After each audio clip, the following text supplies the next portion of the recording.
कैसे कहना है भैया, जरा स्केल दिखा दीजिए।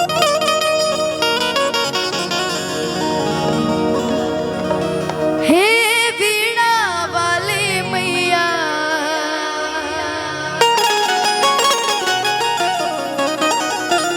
हो जा हमारा पसहैया, तोहरे कृपा से हम हर गाइल गानवा, हमारी वीणा वाली तो है करी सुमिरना। और हम सभी के बीच हमारे गोलू भैया की इतनी प्यारी म्यूजिशियन टीम और हमारे एंकर विकास अंकल।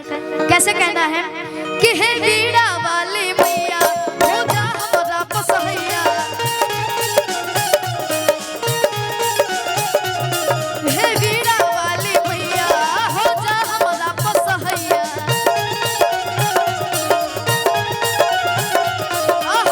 तोहरे कृपा से हम गाइल गनवा, तोहरे कृपा से हम गाइल गनवा, माई वीणा वाली तोहर करी सुमिरना,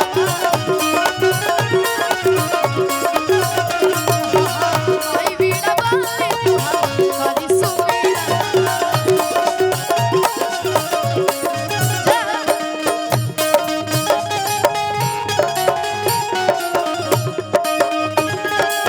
और हमारे सभी बहुत बहुत शुक्रिया।